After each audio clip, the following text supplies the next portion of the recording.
Et voilà, Stranger Things se rapproche à grands pas de son final tant attendu, le volume 2 reprenant juste après la fin choquante du volume 1. Tu vas m'écouter très attentivement. Tu vas l'aimer, cette histoire, c'est garanti. Bagarre, duel, torture, vengeance, géant, monstre, poursuite, évasion, grand amour, miracle.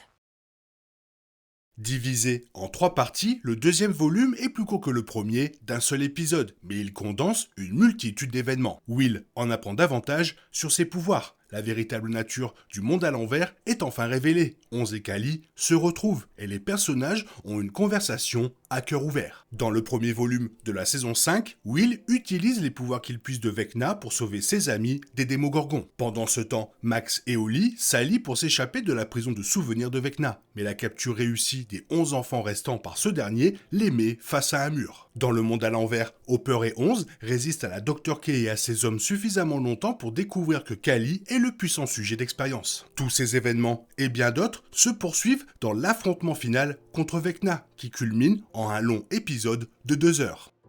Will a vécu une saison riche en événements jusqu'à présent. Mike et ses amis l'appellent désormais le sorcier à cause de ses pouvoirs. Et Joyce a accepté qu'il n'ait plus besoin de sa mère pour le protéger. Elle lui a laissé plus de liberté et il est devenu un atout précieux pour le groupe, allant même jusqu'à se porter volontaire pour aider Onze et Callie à arrêter Vecna grâce à ses pouvoirs. Toutefois, lorsque Vecna s'empare à nouveau de Will, toute sa confiance s'effondre. Vecna lui révèle ses peurs et ses secrets les plus profonds, notamment la crainte que s'il révèle son homosexualité, il sera renié et condamné à la solitude pour le restant de ses jours. Une préoccupation courante chez un adolescent qui peine à accepter son orientation sexuelle dans les années 80. Will porte un lourd fardeau.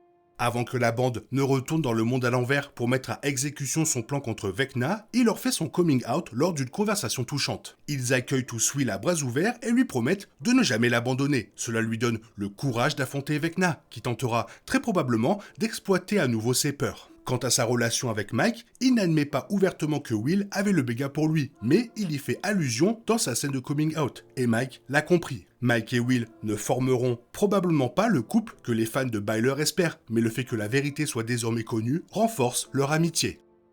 La plupart des intrigues des épisodes 5 à 7 de la 5e saison tournent autour des personnages qui élaborent des plans et des théories sur les aspects surnaturels et de science-fiction de leur monde. Rien de bien nouveau comparé à ce que la série a déjà proposé. Après tout, l'explication détaillée de l'univers est essentielle à la formule de Stranger Things, aussi évident que cela puisse paraître, divertir les spectateurs, même si leur attention n'est pas entièrement portée sur la série.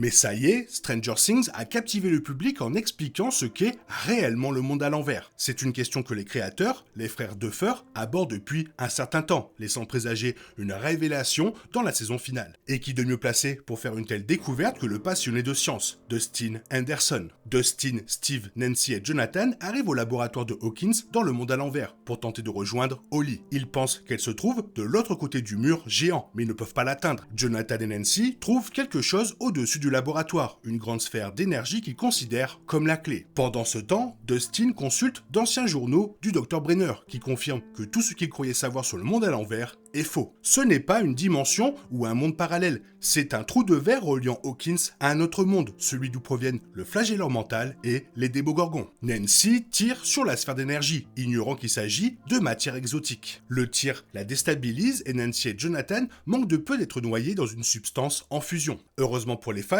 ils s'en sortent indemnes, mais cette expérience de mort imminente les amène à réaliser qu'ils se sont éloignés l'un de l'autre depuis le départ de Jonathan pour la Californie. Nancy et Jonathan ne sont plus ensemble, mais cela ne signifie pas pour autant qu'elle va se remettre avec Steve. Nancy a simplement besoin de temps pour réfléchir à ce qu'elle veut, mettant ainsi un terme définitif à ce triangle amoureux qui n'en finissait plus. De retour au laboratoire de Hawkins, Dustin explique aux autres que le monde à l'envers existe sous la forme d'un trou de verre. Les murs que chacun tentait de franchir sont en réalité les bords du trou de verre, et les briser provoquent une aspiration de tout ce qui s'y trouve, comme dans un vide spatial. Ce phénomène se produit d'ailleurs à une échelle infime pour Hopper, 11 et Callie, après que les deux premiers ont aidé la dernière à s'échapper.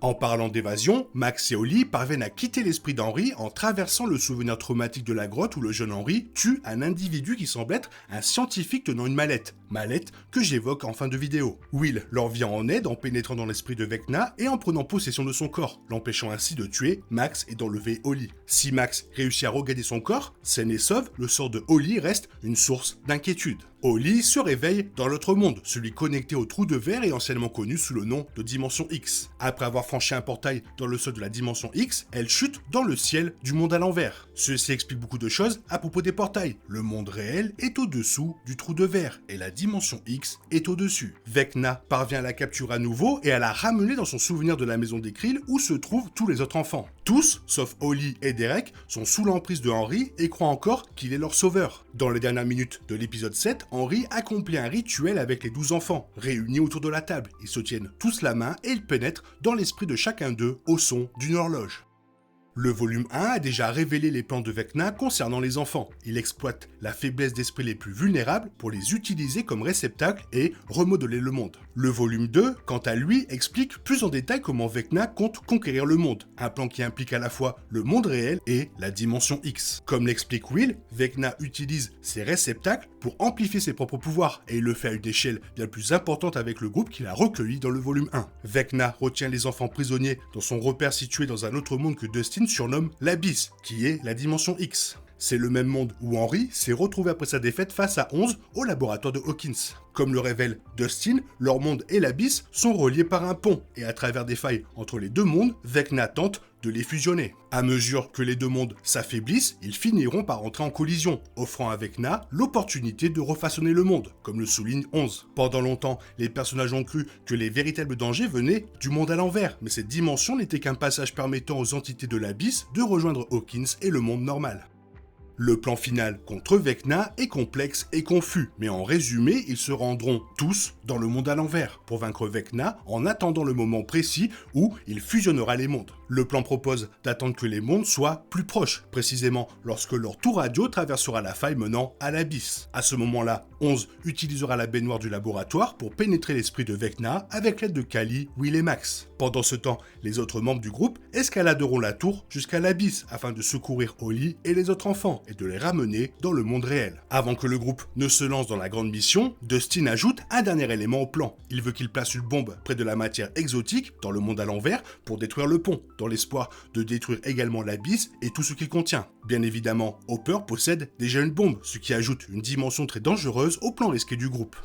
Voilà le plan du groupe en apparence, mais un problème plus grave se profile à l'horizon. Pour Kali et 11, il s'agit d'une mission suicide. 11 a appris de Kali que la Dr. K l'utilisait pour relancer le programme du Dr. Brenner, qui consistait à utiliser des femmes enceintes comme incubateurs pour des fœtus génétiquement modifiés par le sang. Mais cela ne marche pas aussi bien que prévu et la Dr. K a besoin de 11. D'après Kali, même après la disparition du monde à l'envers et de Vecna, l'armée continuera de traquer Kali et 11 pour créer d'autres individus à leur image à des fins maléfiques. Leur sacrifice mettra définitivement un terme à cette traque. Kali est animée de bonne intention. Elle espère ainsi éviter que d'autres femmes et enfants ne meurent ou ne souffrent à des fins expérimentales. Mais elle culpabilise 11 pour qu'elle sacrifie sa propre vie. Malgré son apparence adulte, due à l'immense différence d'âge entre 11 et Millie Bobby Brown, le personnage reste une enfant. Et quel que soit son âge, 11 a rarement connu la paix. Née pour servir de cobaye dans une expérience, elle pourrait être utilisée par la Dr. K pour subir le même sort. Si Kali aimait vraiment 11, comme elle le prétend, elle ne la torturerait pas avec des illusions obsédantes en affirmant qu'elle n'a pas d'autre choix. Pourtant, cela suffit à convaincre 11, même si elle semble encore hésitante. Hopper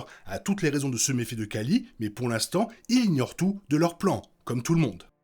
La question de ce volume 2 est « Que contient la mallette que Henry ouvre dans les mines ?» Eh bien, Stranger Things The First Shadow nous révèle son contenu exact. À l'intérieur de la mallette que Henry ouvre dans son souvenir se trouve une technologie liée à la dimension X, que l'homme qui l'a portée à l'origine, un espion russe, a volé dans une base militaire étudiant le flagellant mental et la dimension X, l'Abysse. Dans la pièce de théâtre, le docteur Brenner révèle au public et au jeune Henry Krill « Ta mère m'a dit que tu as disparu après ton 8e anniversaire pendant environ 12 heures, près d'une base militaire du comté de Lincoln, dans le Nevada. On t'a retrouvé à l'extérieur d'un réseau de grottes avec une blessure à la main gauche. Tu n'avais aucun souvenir de ce qui s'était passé. » Et il ajoute plus tard, à la base militaire, c'est là que je travaille, Henry. Il y a quelques années, juste au moment de ton 8e anniversaire, l'un des médecins qui travaillait avec le capitaine s'est révélé être un espion russe. Il s'est échappé de la base. Le corps du russe a été retrouvé 2 jours plus tard dans un réseau de grottes, juste à l'extérieur du comté de Lincoln. Ce médecin avait pris quelque chose qui pourrait intriguer un enfant qui s'ennuie. Quelque chose d'un autre monde. Et c'est précisément ce que Henry a trouvé en ouvrant la mallette que l'on voit dans la saison 5 de Stranger Things. Quelque chose d'un autre monde.